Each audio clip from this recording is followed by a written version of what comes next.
Comenzando con una nueva edición de este ya clásico Sucesos de nuestra historia.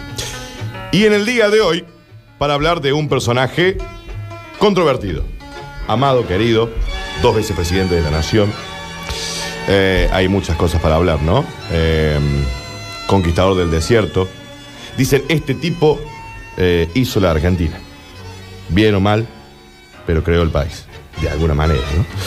Pero saludamos, como siempre, al creador, al ideólogo de este espacio, el señor Rogelio López Guillamén. Rogelio, el gusto. Hola, ¿cómo estás? Muchas gracias por recibirme nuevamente en esta casa. Y sí, verdaderamente es una persona que despierta pasiones, ya sea amores u odios. Marcó todo un hito y manejó la política argentina durante al menos 2 décadas. Tanto siendo él directamente quien gobernaba, como nombrando a quienes eran sus sucesores o quien iba a seguir en los cargos a posteriores de sus gobiernos. Y para poder hablar acerca de este prócer para algunos y no tan prócer para otros, contamos ahora con la presencia de Araceli Bellota, quien es una historiadora, autora de numerosos libros. La hemos tenido y nos ha acompañado y ayudado con un programa de Sarmiento del año pasado. Fue investigadora y guionista del programa Siglo XX Cambalache y autora de también numerosos ensayos y artículos. Le damos la bienvenida ahora. Hola, Araceli. Hola, ¿cómo estás? Bien, muy bien. Muchas gracias por acompañarnos de nuevo. No, por favor, un gusto. Bueno, para empezar te preguntaríamos, ¿quién fue Julio Argentino Roca?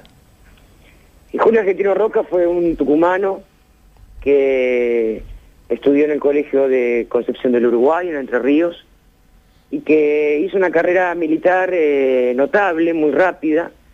Fue uno de los generales más jóvenes de la Argentina, y después se transformó en un político influyente a partir de la década del 80, cuando tuvo su primera presidencia. Él fue presidente en 2 oportunidades, del 80 al 86, luego un periodo intermedio y luego ese periodo intermedio volvió a ser presidente de la República.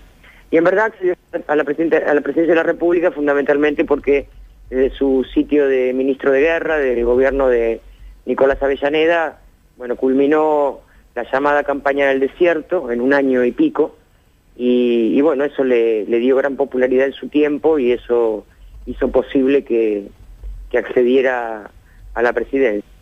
Y a edad muy temprana, digamos, un hombre muy joven. Para que nos digamos, hay que hacer las cuentas, él nació en 1843, en 1880 fue presidente. A los 37 años de edad. Es muy joven. Y esa campaña del desierto es muy controvertida. ¿Cuál es tu opinión acerca de ella? Bueno, puesto que la matanza de pobladores originarios no le puede gustar a nadie. Y fue una medida dura, pero lo cierto es que es medio injusto echarle la culpa a Roca solamente, porque en verdad fue desde que se sancionó la Constitución de 1853 en adelante, la cuestión de los indios, como la llamaban entonces, tuvo cantidad de leyes del Congreso. Incluso la campaña de Roca también tuvo el respaldo de una ley del Congreso. Es decir, que era toda una generación, toda una dirigencia que estaba de acuerdo con hacer esto, ¿no? ¿Y cuál era el fundamento? Bueno, había que ganar territorio para poder explotarlo, ¿no? Ese territorio y producir más y demás. El tema también es verdad que el reparto de tierras que se hizo luego de la campaña del desierto, bueno, no fue de una manera ni inteligente ni justa, ¿no? Se di miles y miles de hectáreas a los jefes y a los soldados que habían participado en la campaña, de manera que tampoco fue ese reparto bien hecho al punto de decir, bueno, se explotó más el territorio. En verdad lo que sucedió es que el territorio quedó en manos de unos poquísimos propietarios en comparación a la campaña que se estaba haciendo de tratar de que gente de Europa viniera aquí para instalarse en la tierra y explotarla, ¿no? De hecho, muchos de ellos quedaron sin poder tener acceso a la tierra justamente por este mal reparto.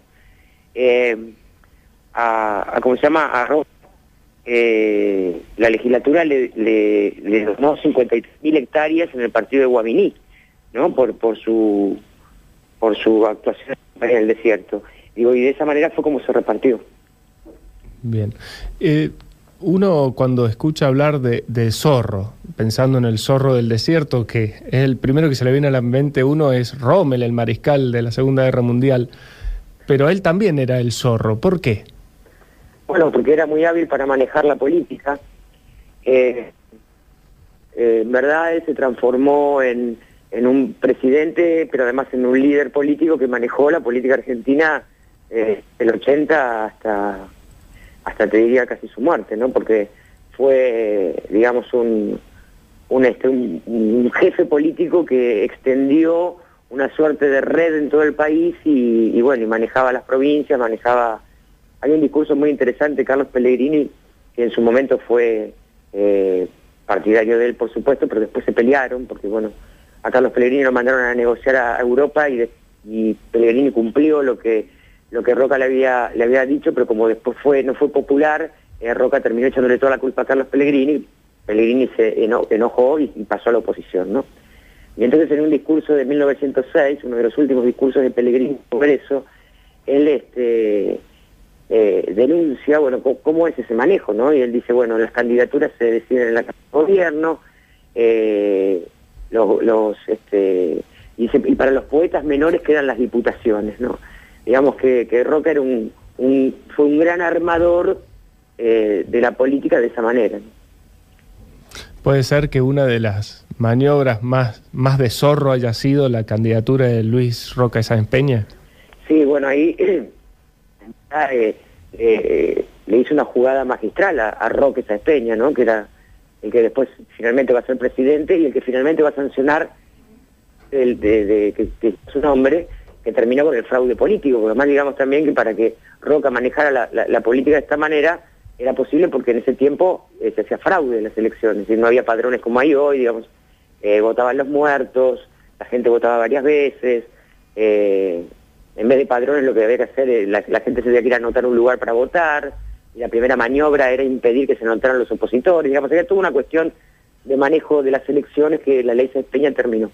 Pero bueno, cuando la primera vez que quiso presentarse Roca Sáenz Peña, lo que hizo Roca para paralizarlo fue largar la candidatura del padre. Entonces Roca Sáenz Peña escribió una carta pública que la verdad es muy emotiva, en la cual le dice al padre que lo respeta, que aunque no comparta el lugar político donde está puesto, de todas maneras él no sería capaz de competir en contra de eso bajo su candidatura. Luego después, bueno, por supuesto se presentó y ganó. Digamos que por ahí el tema del fraude electoral se puede haber disminuido un poco quizás con la ley de Roca Sáenz Peña, pero creo que la hemos padecido mucho tiempo todavía. No, pero es incomparable. No, es absolutamente incomparable. Para que te des una idea, la ley de Sáenz Peña, bueno, por supuesto que es el voto obligatorio, secreto y universal, que universal no tenía nada, porque la mitad de la población no podían votar, y éramos las mujeres. Digamos que era absolutamente arbitrario la manera de acceder a poder participar. O si no querían que participara, no te dejaban anotar en los padrones o se encarcelaban o demás. Y lo que hizo la ley, entre una de las cosas, la Sáenz Peña, fue la confección de un padrón. ¿Cómo era la confección del padrón? Bueno, los varones hacían el servicio militar y una vez que terminaban el servicio militar, se les daba ese mismo padrón militar pasaba automáticamente al padrón civil y se les daba una libreta que se llamaba enrolamiento, que era con la que podían votar. De esa forma se eliminó el fraude tremendo que había en los padrones, ¿no? Y ahora pasando un poco a la parte de Chimentos. Se dice que tenía amantes. Roca como era bastante acostumbrado en esa época, ¿no? Sí, digamos que fue un hombre que tuvo sus historias, pero nada más, nada menos que la mayoría de los hombres en su condición social y económica, digamos, ¿no? Roca tuvo una hija que no reconoció en Tucumán cuando estaba a cargo de uno de los batallones de esa provincia, que lo había nombrado Sarmiento. Esta hija se llamaba Emilia y, bueno, no la reconoció legalmente, pero sí la frecuentó, ¿no? Cuentan que cuando Roca murió, en 1914, durante el velorio, la hija menor de Roca vio una señora que lloraba mucho, ¿no? Y dice, la hija preguntó a su hermana mayor quién era esa mujer que lloraba mucho, y la hermana mayor entonces una hija de papá. Esta mujer en 1915 hizo un juicio de filiación, pero bueno, fue rechazado, ¿no? Pero de todas maneras presentó alrededor de 27 testigos, y obviamente la lectura de ese juicio es clarísimo que era hija de Roca, ¿no? Y además dicen que, bueno, en aquel tiempo no existía el ADN como hoy, pero hicieron todo un estudio, un peritaje sobre las fotos comparando la cara de Emilia con la del padre, y dicen que le dibujaron bigotes y barba, y dicen que era exactamente igual que él, ¿no? Pero bueno, esta fue como una suerte de aventura de juventud de Roca. Tenía 25 años Roca cuando esto. Después se casó con su mujer, Clara Funes, una mujer de Córdoba, de una de las familias tradicionales de Córdoba. Vivieron en Río Cuarto, y bueno, y con esa mujer tuvo 6 hijos, entre Roca, que después va a ser vicepresidente de la Nación. Pero bueno, sucedió que Clara Funes se murió muy joven, 33 años cuando murió. Roca tenía entonces 46 años, quedó viudo. Y digamos, después de eso, obviamente un hombre joven, insisto, con la posición que tenía, era razonable que tuviera historias. Lo que pasa que la historia que tuvo, y que dicen que era el gran, o que fue el gran amor de su vida, fue un poco complicado porque era la mujer de Eduardo Wilde, ¿no? Se llamaba Guillermina de Oliveira César de Wilde. Eduardo Wilde había sido compañero de Roca en el Colegio del Uruguay, de Concepción del Uruguay. Además era uno de sus más íntimos amigos, y además era uno de sus principales colaboradores. De hecho, bueno, fue su ministro de Instrucción Pública. Y bueno, esta historia, digamos, que era bastante escandalosa para la época, ¿no? Sobre todo porque era conocida, y además porque lo ponía Wilde en un lugar realmente incómodo, ¿no? Dicen que él tenía una frase que decía: los cuernos son como los dientes, duelen al salir pero ayudan a comer. Y en verdad, bueno, esta relación se tuvo que interrumpir porque estaba obviamente afectando la vida pública de Roca, y entonces Roca lo mandó a Wilde primero a la embajada de Washington, y después pasaron a la de Bruselas, y después a Madrid, ¿no? Y cuentan que cuando se murió Wilde, Guillermina le escribió una carta a Roca, en 1913 fue esto, contándole que había muerto su marido, y que ella había decidido instalarse en París porque no quería regresar a la Argentina, dice, por las razones que usted comprenderá, ¿no? Fíjate, bueno, ella regresó después de la muerte de Roca, regresó en 1920 y murió en 1936. Y la última historia que se le conoce a Roca es Elena Gorjan, que fue la mujer que lo acompañó hasta el final de su vida. Y esta mujer la conoció él en Europa, en uno de los viajes que había hecho con una de sus 3 hijas. Y dicen que en el hotel donde estaban, él veía una mujer muy bonita que comía todas las noches sola.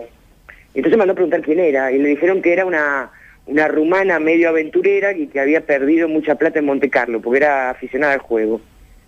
Y bueno, entablaron una relación ahí. Cuando iban a regresar a la Argentina, le propuso venir a la Argentina, la mujer aceptó, y él le puso una casa en Olivos, donde se le construyó un chalet cerca de la estancia de Alaska, que son estas 53.000 hectáreas que le habían donado por la campaña del desierto. Y bueno, cuando empezó esta relación, Roca tenía ya 63. Bueno, no le gustaba mucho a las hijas de Roca, ¿no? Medio que le hicieron como una suerte de tribunal familiar, ¿no? Planteándole que cómo era posible que mantuviera una relación de ese estilo y qué sé yo. Entonces Roca le hizo muy fácil, dijo, bueno, muy bien, está bien, tienen razón, me voy a casar con ella. Y ahí entonces se acabó la historia, los hijos no le hicieron más problemas, y bueno, con ella, esta relación que la tenía de alguna manera clandestina, pero era conocido por todos, fue la última que tuvo hasta el día de su muerte, ¿no? Esta mujer después, parece que intentó, porque Roca le había prometido, o le prometió, o le donó, no se sabe muy claramente, donarle 1.000 hectáreas de 53.000, y cuando Roca murió, bueno, su apoderado no se las dio. Entonces, bueno, finalmente esta mujer tomó ese lugar, se volvió a vivir Olivos, se casó con un ingeniero, después se casó, y dicen que, bueno, ya por la década del 50 estaba en una situación complicada de dinero, no tenía plata, y dicen que un día le pidió a los caseros que fueran a comprar champán, los caseros fueron a comprarle, y cuando volvieron brindó con ellos, bebió, se fue a dormir, y al otro día apareció muerta, con lo cual se estima que se suicidó, ¿no? Pero bueno, esas son las historias de Roca, digamos, nada demasiado diferente a lo que la gran mayoría, digamos, de los varones de aquel tiempo tenían, ¿no? Bueno, muy bien. Araceli Bellota, historiadora y escritora de varios libros acerca de historia argentina. ¿Cómo evalúas la actuación política de Roca en general? Si fuese un pasante tuyo de la facultad y tuviese que ponerle una nota, digamos. ¿A Roca? Sí. Es muy difícil una nota, Roca. A ver, él tuvo toda una primera etapa interesante sobre todo de protección de la industria, ¿no? Digamos, tomó medidas realmente que sirvieron para proteger la industria. Y además también es verdad, hay que decirlo, que a él le tocó tiempo interesante en el sentido de que se habían resuelto los grandes conflictos nacionales. Una de las últimas cosas que hizo Avellaneda, el anterior presidente, fue resolver la cuestión de la capital. La cuestión de la capital federal llevó desde 1810 hasta 1880, que fue cuando se resolvió. Y además también habían resuelto la cuestión de los indios, ¿no? El tema de ganar territorio y demás. De manera que a él le tocó un tiempo de mucha prosperidad, la primera presidencia, y hizo una gestión bastante interesante, ¿no? Por supuesto que el manejo de la política no era interesante. De alguna manera el manejo de la política de Roca fue lo que provocó que en 1890 la Unión Cívica hiciera la Revolución del Parque, ¿no? Que después va a ser, digamos, liderada por Leandro Alem, y después va a retomar la posta Irigoyen tras la muerte de Alem. Y digamos, de alguna forma ese manejo político provocó que todos los opositores a Roca se juntaran y bueno, iniciaran este camino de sanear, ¿no?, el sistema político. Y después, bueno, cada uno tomó por su lado, se formaron diferentes partidos políticos, pero bueno, fue la Unión Cívica Radical la que tomó o encabezó de una manera más clara esta lucha, ¿no? Araceli, ¿algo más que quieras agregar? No, creo que básicamente es todo. Bueno, Araceli Bellota, historiadora, muchas gracias por tu participación. No, gracias a ustedes, un abrazo. Hasta luego. Seguimos en Sucesos de nuestra historia. Prométame, Rogelio, que a la vuelta me va a contar un poco de la historia de ese gran amigo, o el compañero, no sé si amigo, de Roca, Coronel Artemio Gramajo. Ajá, el famoso cocinero era un edecán, pero claro, casi un y su cocinero. apellido pasó a la posteridad más que por sus méritos militares, sino por darle el nombre a la típica comida revuelto Gramajo. Así es. Era en sus deseos de seguir jugando a las cartas, que era lo que por ahí les gustaba hacer en algunos clubes de Buenos Aires, Sí. con tal de no cortar demasiado la partida. Hacían de comer ahí. Hacían de comer ahí el famoso revuelto. Ahí está. Y a Gramajo lo acompañó toda su vida, hasta su muerte. Hasta la muerte de Gramajo murió antes, ¿no? Roca decía que desayunaba todos los días mezclando huevos fritos, papas fritas, trocitos de jamón y de cebolla. Sí, hay discusión si es con cebolla o con arvejas. Bueno, pero lo podemos. Félix Luna dice que es con cebos. Cualquier cosa. Bueno. Seguimos en Sucesos de nuestra historia. Hoy hablando de la vida y repasando un poco la vida de quien fuera 2 veces presidente de la Nación, conquistador del desierto, fundador de la Argentina moderna, ese concepto, no sé si usted está muy de acuerdo. Yo creo que marca un cambio, marca momentos de encrucijada de nuestro país. Lo que decía Araceli de que habían terminado las luchas, es cierto, las luchas más grandes habían terminado, pero habían revoluciones o revueltas en varias provincias, había muchos conflictos limítrofes con Chile, Brasil. Yo creo que hubo muchas cosas que analizar de Roca, muchas cosas, y sobre todo lo más importante, no hay que caer en lo que se llama anacronismo, que es mirar las cosas del pasado con los ojos del presente, porque así uno juzga mal. O sea, es como que para ir nosotros hoy casarnos con una mujer está muy bien, pero quizás dentro de 2000 años digan, miran los animales estos se casaban con una sola mujer. Entonces tenemos que mirarlo con los ojos de aquella época para saber si verdaderamente lo que hizo era lo esperado o no. Julio Argentino Roca, en Sucesos de Nuestra Historia. En el aire, Sucesos. 104.7 FM, AM 1350. Le ponemos movimiento a la noticia las 24 horas. Hay nuevos códigos. Sucesos, la radio de este tiempo.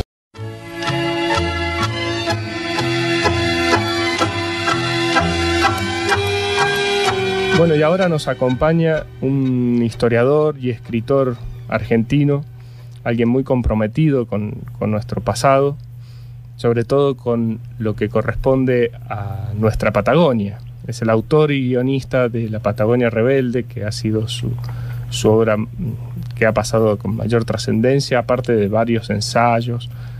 Y es Osvaldo Bayer, una persona muy querida por todos nosotros. ¿Cómo estás, Osvaldo? ¿Qué tal? ¿Cómo están ustedes? Muy bien, muchas gracias. Y lo convocábamos para hablar un poquito acerca de un presidente argentino que estamos analizando ahora, que es Julio Argentino Roca. Y quería preguntarle, porque me he enterado que usted sugirió o propuso quitar los monumentos de Julio Argentino Roca. ¿Por qué lo hizo? Bueno, porque realmente Roca fue un racista con un desprecio absoluto para los pueblos originarios, y después de haber leído el estudio profundo de la Facultad de Filosofía y Letras de Buenos Aires sobre antropología, donde señala que el 61% de los argentinos tiene sangre de los pueblos originarios, a través del criollo, ¿no?, el mestizo. Me pareció una barbaridad que los monumentos más grandes que hay en la Argentina no son a San Martín, sino a Roca. Lo vemos en la ciudad de Buenos Aires, el monumento más céntrico es el de Roca, está apenas a 90 metros de la Plaza de Mayo, allí son donde se declaró nuestra libertad. Y he hecho un estudio profundo, he publicado todos los documentos sobre el racismo de Roca, es impresionante. Además, es otra de los pecados tremendos contra la moral de Roca, es que reimplantó la esclavitud, que había sido eliminada en 1803 en la asamblea que le había dado la libertad de vientres. Roca la reimpone en 1874. Sin decirlo directamente, pero los diarios de Buenos Aires empiezan a publicar: hoy reparto de indios, ¿no? A toda la familia que se le requiera se le entregará un indio como peón, una china, en esos términos, una china como sirvienta y un chinito como mandadero. Después hace esa campaña del desierto, que fue un exterminio de los pueblos originarios, y cuando termina su campaña del desierto reparte nada menos que 41.787.000 hectáreas a un poquito más de 1.000 terratenientes, ¿no? Entre ellos al presidente, al miembro de la sociedad rural que ya existía, al presidente José María Martínez de Oce, le entregan 2.500.000 hectáreas, ¿no? Vaya a contar eso.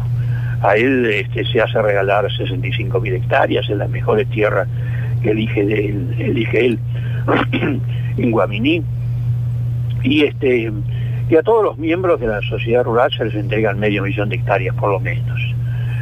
Bueno,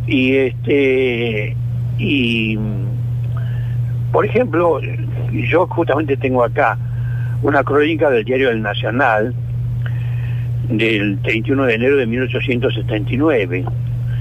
Textualmente dice, ¿no? Durante el gobierno de Roca. Es decir, cuando Roca termina su campaña en el desierto, era el ministro de guerra. El Nacional dice textualmente: llegan a Buenos Aires los indios prisioneros con sus familias. La desesperación, el llanto no cesa. Se les quita a las madres indias sus hijos para en su presencia regalarlos a familias de bien, a pesar de los gritos, los alaridos y las súplicas que hincadas y con los brazos al cielo dirigen las mujeres indias. En aquel marco indígena, unos hombres indios se tapan la cara, otros miran resignadamente al suelo, las madres indias aprietan contra el seno al hijo de sus entrañas, y algunos padres indios se cruzan para defender a su familia de los avances de la civilización. Textual: los avances de la civilización. Bueno, además el presidente Roca, cuando ya es presidente, Roca entrega 2.500.000 hectáreas de Santa Cruz, en la Patagonia, a 137 estancieros ingleses. A ningún argentino, 137 estancieros ingleses. Y por eso es invitado a Londres, y en Londres le hacen un banquete impresionante, la empresa Baring Brothers, donde Roca dice las siguientes palabras, entre otros discursos, ¿no? Dice: he abrigado siempre una gran simpatía hacia Inglaterra. La República Argentina, que será algún día una gran nación, no olvidará jamás que el estado de progreso y prosperidad en que se encuentra en este momento se debe al capital inglés, que no tiene miedo de las distancias y ha fluido allí en cantidades considerables en forma de ferrocarriles, tranvías, colonias, explotación minera y otras varias empresas. Es decir, hasta ahí lo de Roca. Pero el capital inglés no vino porque no tenía miedo a las distancias, sino que era el país donde ganaba más, porque cobraban en sus préstamos un gran interés, ¿no? Tan es así que se puede leer en las estadísticas de la época, durante la época de Roca, hubo más inversión de capital inglés en la Argentina que en sus propias colonias de Canadá y de Australia, ¿no? Bueno, y eso nos llevó a una gran dependencia. Y al mismo tiempo, Roca aprobó la ley de residencia, la 41-44, por la cual se expulsaba a todo extranjero que atentara contra la seguridad de la República. Es decir, era todo extranjero que se dedicaba al sindicalismo, se lo expulsaba. Pero por ejemplo, se lo expulsaba solamente al hombre, pero no a la mujer y a sus hijos. A ellos se lo dejaba acá. Pícaro Roca, ¿para qué lo hacía? Para que la mujer le dijera al marido: no te metas en el sindicalismo porque te van a expulsar del país. ¿Y yo cómo hago para alimentar a mis hijos? Bueno, podríamos hablar, pero una noche entera, sobre la diferencia de Roca con aquellos documentos de Mayo increíbles de nuestros patriotas de 1810, ¿no? Seguramente, y bueno, vamos a seguirlo aprovechando para hacerle algunas otras preguntitas. Usted hablaba acerca de cómo era el comportamiento de Roca para con los indígenas y para con los ingleses. ¿Podemos comparar o ver que haya una continuidad entre los gobernantes argentinos desde previos, digamos, a Roca? Como por ejemplo con el mismo Rosas, que también hizo una campaña del desierto y terminó viviendo sus últimos días en Inglaterra. ¿A quién se refiere usted? Y si podemos comparar la actitud que tuvo para con los indios o para con los ingleses, Roca, sí, con otros antecesores de él, como por ejemplo Rosas, que también hizo una campaña del desierto y que también terminó viviendo en Inglaterra. Sí, por supuesto, sí, la campaña del desierto de Rosas, claro que hay un número muy inferior de muertos, pero también hizo esa campaña del desierto para quedarse con tierras y al mismo tiempo impuso la esclavitud, ¿no? Porque también, pero no solamente a los indios que lo tomaba prisionero, los enviaba a trabajar como peones a las estancias, pero no se metió con las mujeres y los niños como hizo Roca, ¿no? Esa es la diferencia, que tiene importancia ese tema, ¿no? Si tomásemos a Roca completo, digamos, no solamente en su faz militar o en su faz de actitud para con los indígenas, ¿cuál sería el balance que usted haría de Roca en su vida política? Mire, es como se lo mira, ¿no? Por ejemplo, los historiadores roquistas dicen que Roca trajo el progreso. No, ese fue un liberal positivista que trajo en la línea europea. Él soñaba, igual que Sarmiento, que la Argentina que se transformara en un igualito, si era el modelo de Estados Unidos de Norteamérica, ¿no? Por eso Sarmiento contrató a las maestras norteamericanas para que nos enseñaran cómo en Estados Unidos había llegado ese progreso. Pero el progreso, claro, era la inversión del capitalismo, ¿no? Sin respetar a los pueblos originarios, a sus costumbres, a sus culturas, y tratando de eso, de europeizar Latinoamérica, como hicieron otros latinoamericanos, y no mantener las culturas criollas, digamos, ¿no? Lo vemos nosotros actualmente, ¿no? La Argentina imita todo lo europeo, ¿no? Vemos esta enorme ciudad llena de automóviles, la industria automotriz, todo esto, es decir, el progreso es eso, ¿no? La industrialización, etcétera, etcétera, que trae, por supuesto, daña a la naturaleza. Es otra forma de pensar que la de los pueblos originarios. Yo creo que tendría que haberse llegado a una síntesis, tomar las cosas buenas de las culturas de los pueblos originarios y inyectarle las cosas buenas que venían de Europa, pero no imitar todo lo que el liberalismo positivista decía que en Europa estaba el progreso, ¿no? Nos está acompañando Osvaldo Bayer en este programa de Julio Argentino Roca, y volviendo a la Patagonia, que es quizás donde está más su corazoncito, pensando a lo largo de la historia cómo ha tratado los distintos gobernantes, cómo hemos tratado los argentinos a nuestra Patagonia. ¿Cuál sería su veredicto con respecto a nuestra Bueno, siempre postura? se lo trató de sacar las riquezas de la Patagonia, ¿no? Evidentemente no hubo respeto por los tehuelches, por ejemplo, sino que se entregó toda esa tierra a los británicos, que trajeron la oveja, y bueno, y con eso se terminó casi todos los animales originarios de la Patagonia, ¿no? Que dado la fuerza que tuvieron pudieron recuperarse, pero durante un tiempo, por ejemplo, cuando se trajo la oveja, se acabó con el guanaco, pero después volvió desde la cordillera y ahora vemos de nuevo al guanaco, o vemos también lo que pasó también con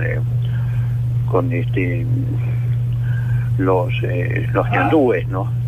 Y vemos también con la liebre patagónica, que desapareció cuando los europeos trajeron la liebre europea.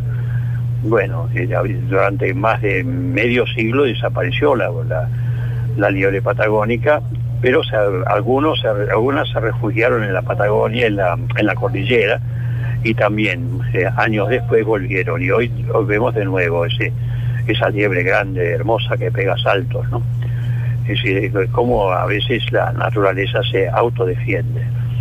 Pero en sí se trató de europeizar todo eso, y se sigue europeizando. Es decir, últimamente hemos visto cómo los extranjeros compran grandes extensiones de tierra y se las quitan a los pueblos originarios, ¿no?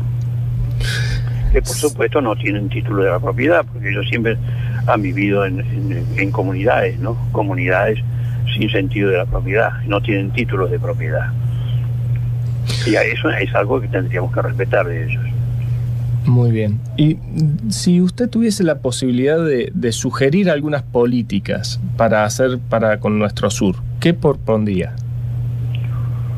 Bueno, dejar realmente que siga su propia vida, con respeto a los pueblos originarios, que se haga la mestización, la real mestización, como tienen que ser los dos pueblos que vivimos en Latinoamérica. Defender las posesiones de los pueblos originarios, dejarlos que ellos hagan su cultura, y por otra parte terminar con las fronteras, ¿no? Es decir, llegar al sueño de Bolívar de los Estados Unidos latinoamericanos sin fronteras. Por eso yo propuse al Senado de la Nación que, como imitar lo poco bueno que hay que imitar a Europa, que ahora es un país, Europa, sin límites, no se necesita presentar pasaporte cuando uno pasa de Alemania a Francia o de Francia a España, y eso que ellos tienen distintas culturas, distintos idiomas. Y entonces, para hacer ese Estado europeo, por lo menos la Unión Económica que se hizo en Europa, se hizo durante 10 años, se unió a Bélgica, Holanda y Luxemburgo. Se quitaron las fronteras. Bueno, yo dije, para imitar lo poco bueno que de Europa, hagamos lo mismo y quitemos las fronteras entre la Patagonia chilena y la Patagonia argentina, que es exactamente la misma gente, ¿no? Y así los pueblos van y vienen, trabajan donde tienen trabajo, sin tener que presentar ni pasaporte, ni permiso de estada, ni nada por el estilo. Y vamos a ver cómo va a crecer toda esa región. Bueno, para que el Senado de la Nación me llamó, eso fue durante el tiempo de Menem, ¿no? Que esa preposición era de un típico traidor a la patria, me llamaron. Increíble. Bueno, a veces hay una estrechez. Con invitar a un traidor a la patria. Osvaldo, ¿algo más que quiera agregar?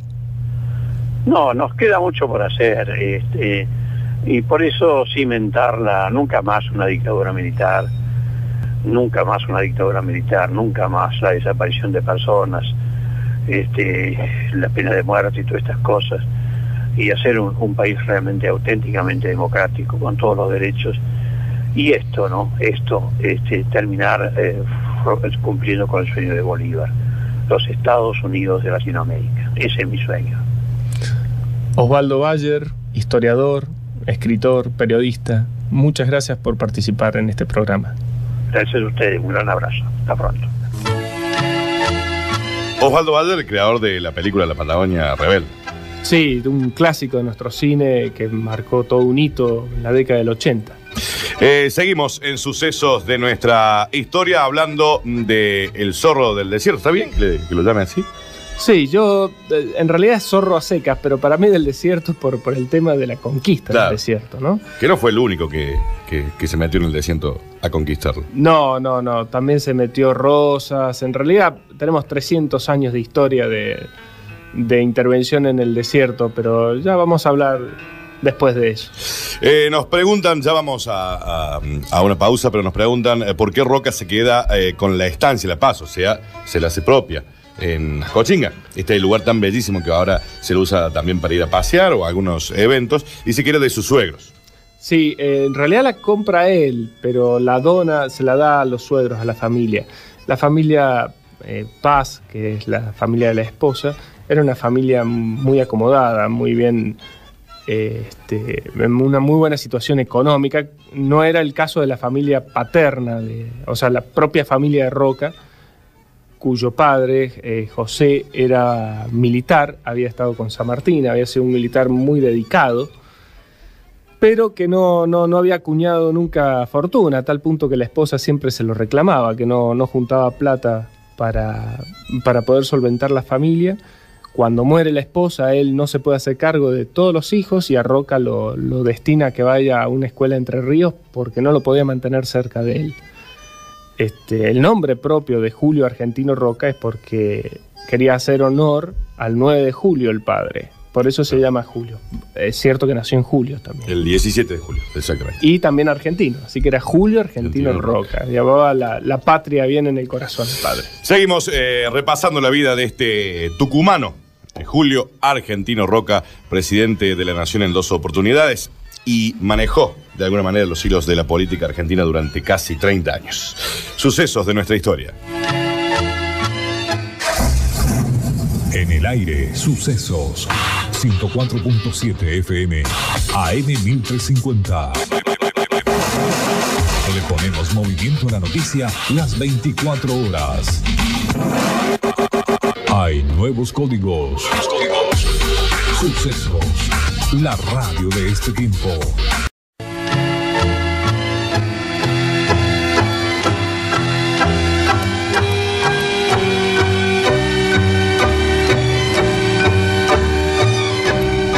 Y ahora nos encontramos con el profesor Luis Alberto Romero, que es profesor de Historia de la Universidad de Buenos Aires, fue investigador o es investigador de CONICET, dirige varias colecciones de historia, entre ellas la de Clarín, la del Fondo de Cultura y Economía la dirigió en el 96 al 99, es autor de 9 libros, de un sinnúmero de artículos periodísticos, y nos va a hacer el favor de ayudarnos un poquito a analizar a este personaje que ya iniciamos en nuestro estudio con otros historiadores antes. ¿Cómo estás, Luis Alberto? ¿Qué tal, Rogelio? ¿Cómo estás? Muy bien, muchas gracias.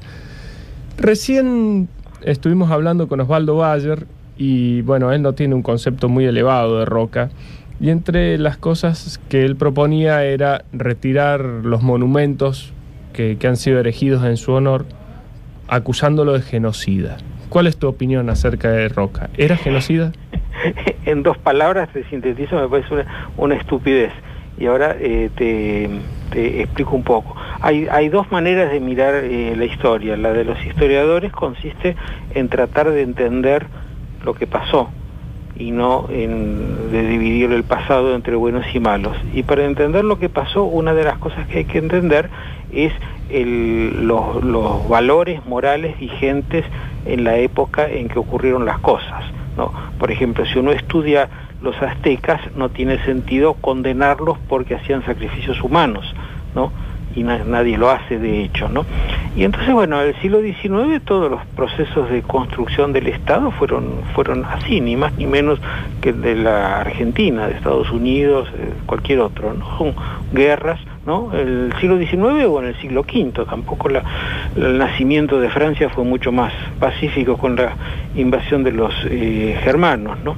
Ahora, si uno va a juzgar, ¿no? Si uno, digamos, va al pasado con una intención pedagógica, también tiene que tener en cuenta cuáles son los valores de la época, porque si no, el juicio no sirve de nada, ¿no? En el siglo XIX la idea de genocidio no existía, ¿no? Tampoco existían genocidios en el sentido de que lo hemos conocido en el siglo XX, ¿no?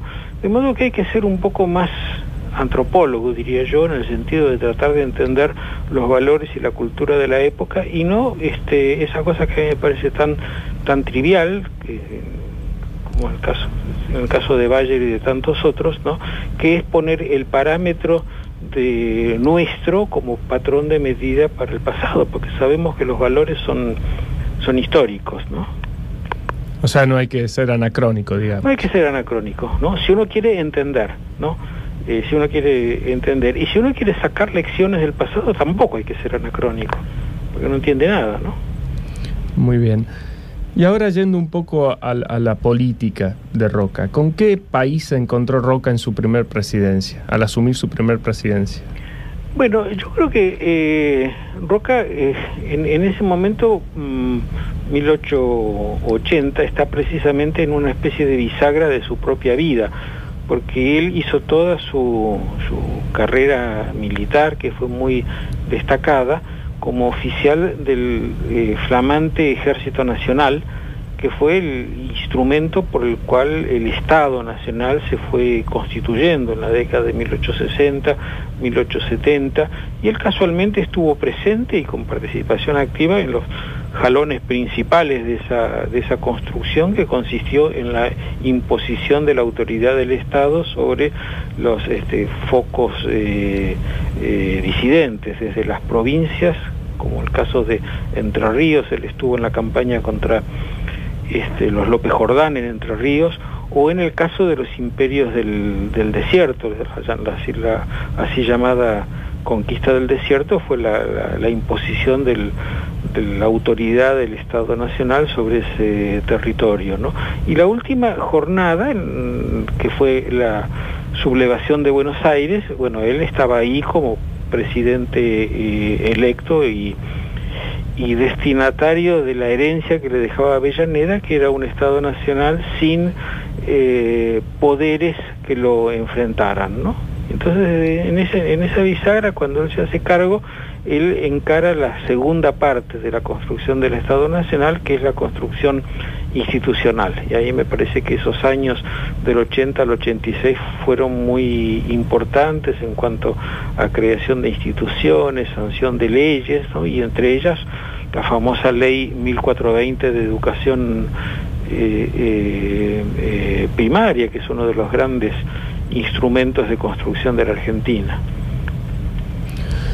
¿El Roca de la primera presidencia fue el mismo Roca de la segunda presidencia, o hubo cambios en sus estrategias políticas o en sus objetivos de gobierno? Es muy interesante la pregunta, porque es muy distinto y en realidad no está tan estudiada la diferencia, ¿no? Creo que tiene un poco que ver con el contexto de la época. El 80 en el mundo es un contexto todavía de optimismo por el crecimiento, y el fin de siglo, porque Roca llega a la segunda presidencia en el año 98, en todo el mundo occidental es un contexto de preocupación, de sensación de que se ha llegado a un límite en el progreso y de gran pesimismo, ¿no? Y creo que Roca quedó envuelto en ese clima, ¿no? El discurso que él da al asumir la presidencia en 1898 dice más o menos, para decirlo en dos palabras, nos equivocamos en todo, hicimos todo mal y tenemos que empezar de nuevo, ¿no? Y una de las cosas en la que dice que se equivocaron terriblemente fue con la ley de educación, y presenta un proyecto para cambiar completamente el sistema y ir a una educación más basada en lo técnico, ¿no? Tenían como modelo Alemania, mejor dicho, una especie de Alemania que se inventaron, porque no era la Alemania real, y suponían que con mucha educación técnica iban a construir una nación fuerte, ¿no? Y la otra obsesión de la época del 98 era la unidad nacional, ¿no? Crear una especie de sentimiento de patriotismo al estilo alemán también, ¿no? Así que en realidad hay un giro muy fuerte en muy fuerte y un poco a contrapelo de lo que la gente pensaba, porque le empezó a ir muy mal en ese sentido con las iniciativas que tuvo, que casi todas hubo rechazo. Y entre sus errores o posibles errores que él considerase errores, el ungir a Juárez Celman como su sucesor, ¿habrá sido uno de sus peores errores? Bueno, también es interesante porque señalás precisamente un campo en el cual sí se ha trabajado mucho últimamente, ¿no? Porque está la idea clásica que está en el libro de Natalio Botana acerca de que el presidente elige a su sucesor, ¿no? Y ahora que se está estudiando más en detalle los entretelones de la política, se descubre que no es tan exactamente así. Él no tenía muy buena relación con Juárez Celman, que era su concuñado, ¿no? Y no estaba demasiado contento con que él fuera su sucesor, pero Juárez Celman había armado una buena combinación con unas cuantas provincias, de modo que Roca tuvo que resignarse, ¿no? Pero esto de que este descubrimiento de que en 1890 de que no estaba en contra del presidente, en realidad lo sabía ya desde 1886, ¿no? Y probablemente adivinara que Juárez Celman iba a hacer todo lo posible para desarmar su influencia y reemplazarla por la propia, ¿no? Cualquier semejanza con los tiempos presentes es pura coincidencia. Como que si en los últimos... Cada vez que alguien pone un sucesor, lo primero que hace el sucesor es sacarse de encima a su protector, ¿no? Son como 150 años sin aprender, más o menos. O quizás de aprender, ¿no? Una de esas lecciones de la política es no te quedes con quien te puso en el cargo, ¿no? Bueno, y revisando cosas que son criticadas de su actuar político, entre ellas encontramos los empréstitos que adquirió. Fueron muy criticados porque eran elevadas tasas de interés que había que pagar y la forma de amortización también era muy mala. ¿Qué opinión le merece? Bueno,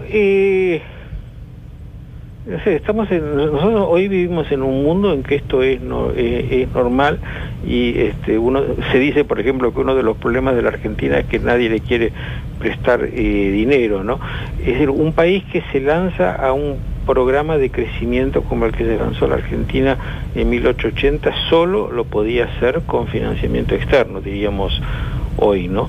Y en cuanto, es decir, las tasas probablemente contenían eso que hoy llamamos el riesgo país, ¿no? Es decir, una cosa es invertir en Alemania y otra cosa es invertir en la Argentina, pero no creo que hayan sido particularmente más elevadas, ¿no?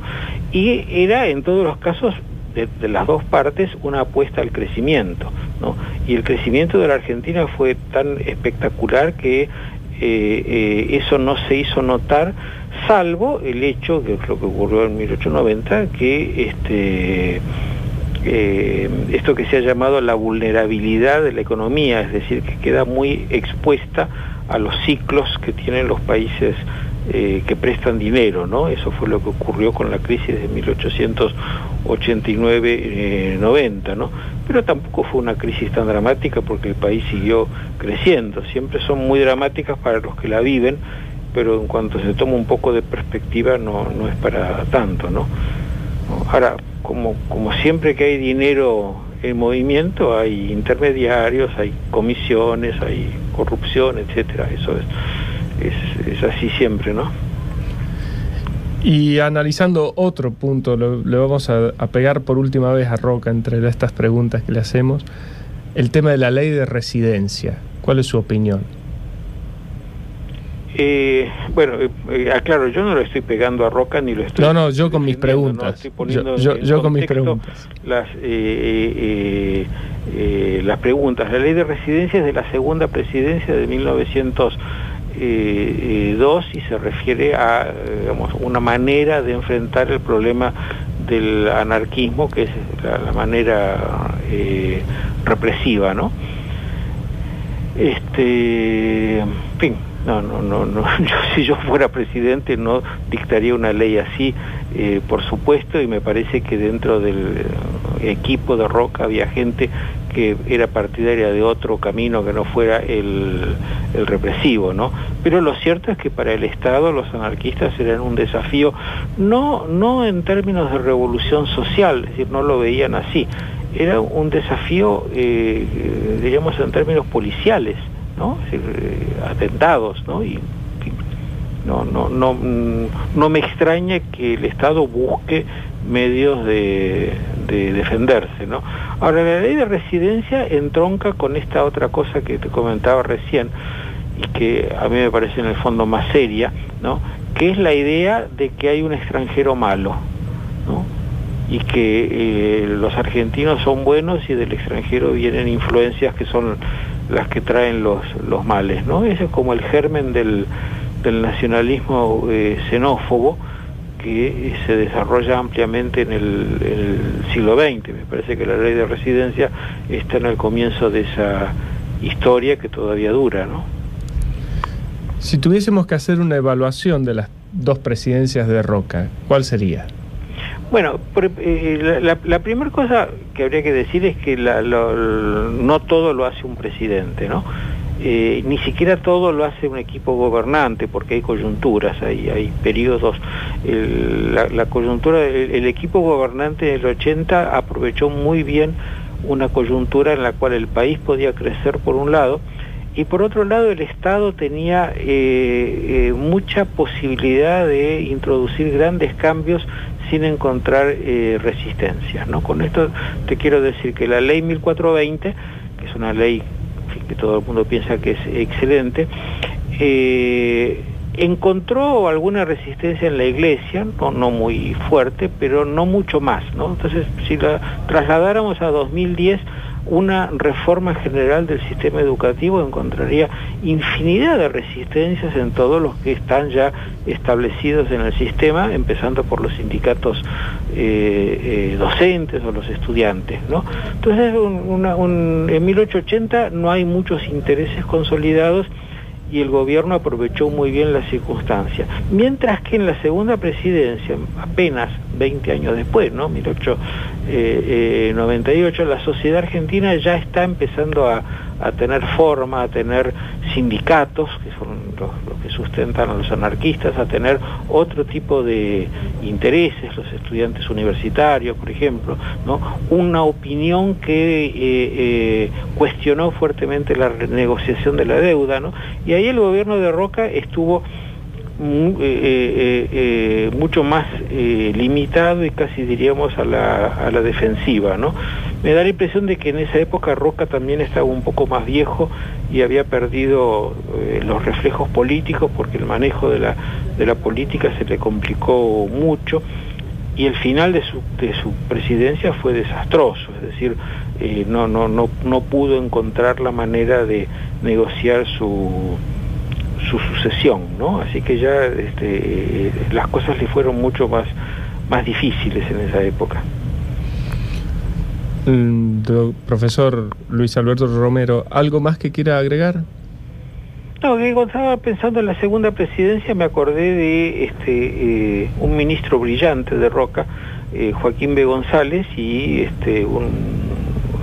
algunos proyectos importantes que se concibieron en esos años, como por ejemplo el Código del Trabajo, ¿no? Que no se concretó porque las partes no se pusieron de acuerdo, pero que muestra que todavía había voluntad reformista entre los gobernantes, y un presidente que elegía como ministro del Interior a alguien como Joaquín B. González, ¿no? Hay ciertas distancias entre Joaquín B. González y los ministros de Interior que uno ha conocido últimamente, ¿no? Creo que Joaquín B. González le encargó a Vialet Macé el estudio de las condiciones laborales de los peones. Y convocó a mucha gente, a socialistas, en fin, todo el mundo opinó para darle forma a ese proyecto, ¿no? Bueno, profesor Luis Alberto Romero, le agradecemos inmensamente su colaboración y esperamos poder contarlo en alguno de otros de nuestros programas. Con todo gusto, encantado. El profesor Luis Alberto Romero en Sucesos de Nuestra Historia. En Sucesos de Nuestra Historia, hablando de Julio Argentino Roca, ya casi sobre el final, algunos mensajes de texto dicen: gracias Sucesos por semejante programa para entender mejor a próceres que en el colegio ni siquiera mencionan. Dice Diego de Jardín, que después dice: por favor, después de cada programa de estos me doy cuenta de que la historia argentina es lo más parecida a una calecita, dice Diego. Y también sobre la estancia La Paz, en Ascochinga, dice, hablando de la estancia La Paz, según Félix Luna, el historiador, se la queda Roca por una deuda de su suegro. Sí, yo estuve en la estancia La Paz y ahí hay un telegrama que habla de cuando la compró, que lo envía hablando de que la había comprado. No recuerdo bien el texto porque lo vi hace unos 3, 4 años. Rogelio, como para ir ya cerrando, algunas últimas apreciaciones sobre Julio Argentino Roca. Bueno, que creo que, como dije antes, marcó un hito, marcó un cambio en nuestro país, en Argentina, manejó la política y el futuro de los argentinos durante más de 2 décadas.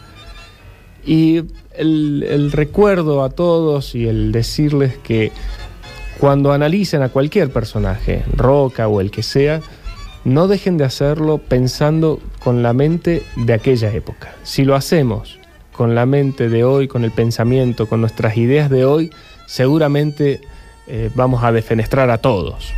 Entonces pensemos que las cosas que hicieron, cuando las hicieron, eran lo común, era lo que se hacía, y ahí vamos a saber verdaderamente si han sido prohombres o no. Sucesos de nuestra historia. Gracias, Rogelio. No, gracias a ustedes y bueno, continuamos en esta aventura de conocer nuestro pasado. Que le ha creado Rogelio López Guillem. Julio Argentino Roca, hoy en Sucesos de nuestra historia, político, militar, tucumano, presidente de la Nación en 2 oportunidades. Manejó los hilos de la política argentina durante más de 30 años mediante el Partido Autonomista Nacional, tejiendo complejos sistemas de alianzas con distintas fuerzas, lo que le valió el mote del Zorro. Sucesos de nuestra historia, hoy, la vida de Julio Argentino Roca.